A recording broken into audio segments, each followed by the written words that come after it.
Morning. नमस्कार दोस्तों, स्वागत है आप सभी का आज के मुख्य समाचार में। तो चलिए जानते हैं दिन भर की 25 बड़ी खबरों को फटाफट अंदाज में। पर आगे बढ़ने से पहले वीडियो को लाइक और चैनल को जरूर सब्सक्राइब करें, साथ में लगे नोटिफिकेशन को ऑन करें।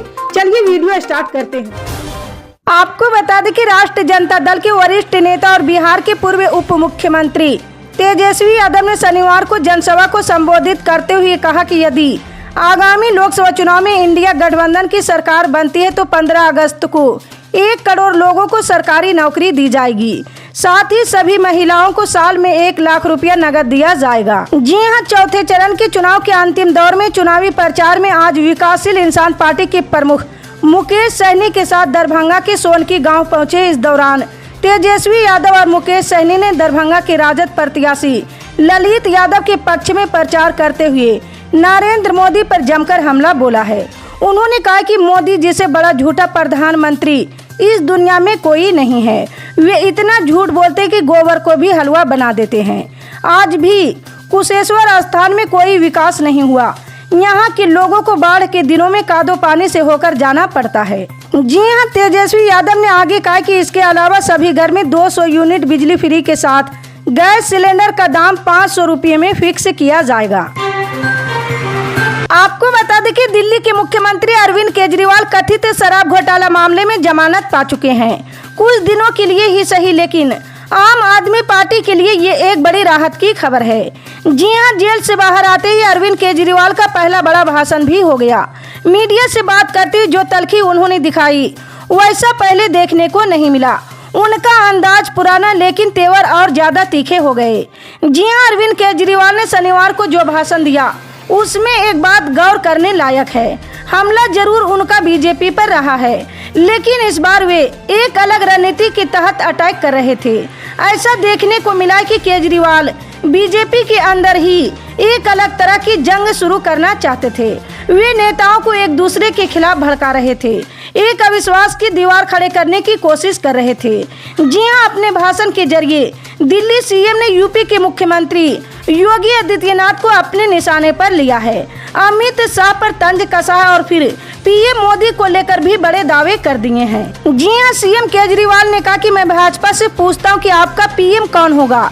मोदी जी अगले वर्ष 75 साल के हो रहे हैं। भाजपा के अंदर 2014 में मोदी जी ने खुद नियम बनाए थे कि बीजेपी में जो भी 75 साल का होगा उसे रिटायर कर दिया जाएगा। अब मोदी जी रिटायर होने वाले हैं। अगर इनकी सरकार बने तो सबसे पहले 2 महीनों में वे योगी जी को निपटाएंगे। इसके बाद अगले साल सबसे खास अमित शाह को प्रधानमंत्री बनाएंगे। जी हां, अरविंद केजरीवाल ने आगे कहा कि मोदी जी अपने लिए वोट नहीं मांग रहे, ये अमित शाह के लिए वोट मांग रहे हैं। आपको बता दें कि दिल्ली कोर्ट ने भारतीय कुश्ती संघ के पूर्व चीफ बृजभूषण शरण सिंह और उनके सेक्रेटरी विनोद तोमर पर महिला रेसलरों के मामले में आरोप तय कर दिया है। इस फैसले के बाद से ही विनेश व संगीता फोगाट के परिजनों ने बेटियों के संघर्ष को सलाम करते हुए न्यायपालिका पर भरोसा जताया है। वहीं बृजभूषण को कोर्ट द्वारा उम्र कैद की सजा मिलने की उम्मीद जताई जा रही। जी हां, गांव बलाली में परिजनों ने खुशी व्यक्त करते हुए कहा कि भविष्य में बेटियों के साथ ऐसा करने वालों को कई बार सोचना पड़ेगा। जी हां, वहीं विनेश फोगाट के भाई हरविंदर फोगाट ने कहा कि बाहुबली व ताकतवर के खिलाफ बेटियों का संघर्ष रंग लाया। बेटियों के साथ गलत करने वालों के दिन ढल चुके हैं और अब बेटियां रेसलिंग में पहले की अपेक्षा बेहतर प्रदर्शन कर देश के लिए मेडल जीत सकेगी। बृजभूषण से टक्कर लेने के बाद भी विनेश फोगाट सहित अन्य महिला रेसलरों ने ऐसे माहौल में ओलंपिक क्वालिफाई किया है। अब कोर्ट से ये उम्मीद है कि जल्द से जल्द बृजभूषण व राजीव तोमर को उम्र कैद की सजा मिले। वहीं उन्होंने आगे कहा कि महिला खिलाड़ियों के संघर्ष के कारण ही बृजभूषण का टिकट काटकर बेटे को देनी पड़ी है। आपको बता दें कि लोकसभा चुनाव प्रचार के बीच कांग्रेस अध्यक्ष मल्लिकार्जुन खड़गे ने दावा किया है कि अगर हमारी सरकार आती है तो सीबीआई और ईडी की ओर से जो मामले दर्ज किए गए उन्हें वापस ले लिया जाएगा। उन्होंने ये भी कहा कि जो मामले कानून सम्मत दर्ज किए गए वो चलेंगे। खड़गे ने इंडिया गठबंधन के पीएम चेहरे के सवाल के जवाब में खड़गे ने कहा है कि प्रधानमंत्री के चेहरे को लेकर कोई परेशानी नहीं है। खड़गे ने कहा कि अलायंस के लोग बैठकर विचार करेंगे और जिनका नाम तय होगा वो इंडिया गठबंधन की तरफ से देश का प्रधानमंत्री बनेगा। पहले भी हम लोगों ने गठबंधन की सरकार सफलतापूर्वक चलाई है और कई अच्छी योजनाएं भी लाई है। प्रधानमंत्री नरेंद्र मोदी पर झूठ बोलने का आरोप लगाते हुए उन्होंने कहा कि उनको झूठ बोलने का अधिकार प्राप्त है और बोलते रहते हैं। वे केवल धर्म और हिंदू मुसलमान की बात कर रहे हैं, बेरोजगारी और महंगाई तथा किए गए वादों को लेकर कुछ नहीं बोल रहे हैं। जी हां, कांग्रेस अध्यक्ष ने सैम पित्रोदा और मणिशंकर ने सफाई दी है। उन्होंने कहा कि पित्रोदा ने खुद इस्तीफा दिया और कांग्रेस ने उसे स्वीकार भी कर लिया। इसके बाद बात खत्म हो गई।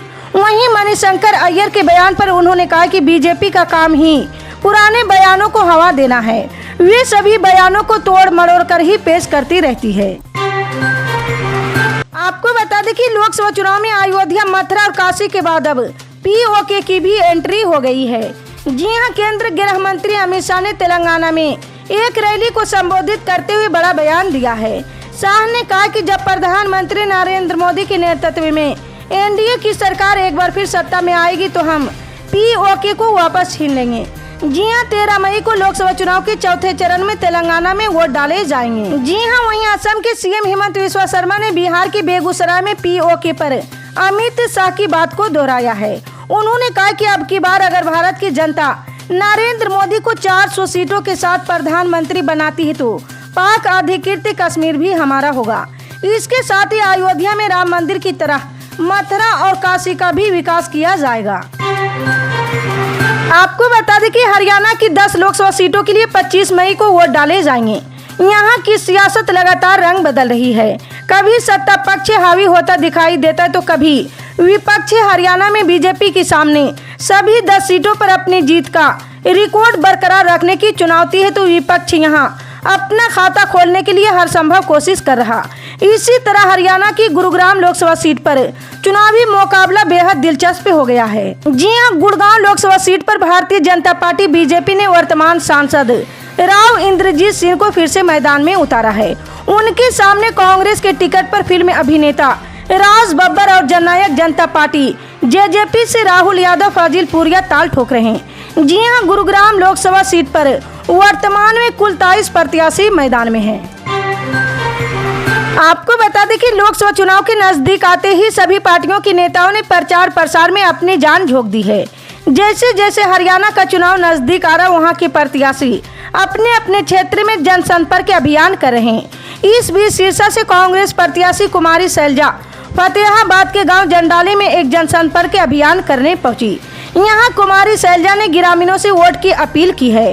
उन्होंने बीजेपी पर तंज कसते हुए कहा कि भाजपा ने अभी तक कुछ लोगों का ही भला किया, देश का भला उन्होंने अभी तक नहीं किया। इस बार जनता के सहयोग से निश्चित रूप से कांग्रेस की ही सरकार प्रदेश में बनेगी। जी हां, कुमारी शैलजा ने आगे कहा कि कांग्रेस की विचारधारा में आस्था का भाव है। कांग्रेस जनहितैषी पार्टी, इसलिए तो आज कांग्रेस का कारवां लगातार बढ़ रहा। वो दिन दूर नहीं जब हम निश्चित रूप से जीत दर्ज करेंगे और केंद्र में कांग्रेस की सरकार बनाएंगे। उन्होंने कहा कि कांग्रेस के पास ऐसी बहुत सी योजनाएं जो गरीब, जरूरतमंद, दुकानदारों, लघु उद्योगों और मजदूरों, दलित और पिछड़ा वर्ग के साथ साथ महिलाओं के लिए है। उन्होंने कहा कि कांग्रेस का मकसद देश को आगे ले जाना है। कुमारी शैलजा ने जनता से सहयोग की अपील करते हुए कांग्रेस को मजबूत करने की बात कही है। आपको बता दें कि दिल्ली एनसीआर में शुक्रवार रात अचानक आई तेज आंधी तूफान से लोगों को काफी परेशानी हुई है। ये आंधी इतनी भयावह थी कि 2 लोगों की मौत हो गई। इसके साथ ही कई अलग घटनाओं में 1 दर्जन से अधिक लोग घायल हुए हैं। कहीं पेड़ गिर गए तो कहीं बिजली के पोल उखड़ गए। तेज आंधी के कारण बिजली की आपूर्ति भी बाधित हो गई। काफी तेज हवाएं चलने के कारण दिल्ली, गाजियाबाद, नोएडा में आंधी के कारण बिजली के तार भी टूट गए। जी हां, मौसम में आया अचानक इस बदलाव से दिल्ली, नोएडा व गाजियाबाद में कई जगहों पर ट्रैफिक जाम देखने को मिला है। मौसम विभाग ने बताया कि दिल्ली एनसीआर में धूल भरी आंधी व तूफान के साथ बारिश हो सकती है। इसके साथ ही यहां 50 से 70 किलोमीटर प्रति घंटा की रफ्तार से तेज हवाएं चलने का अनुमान है।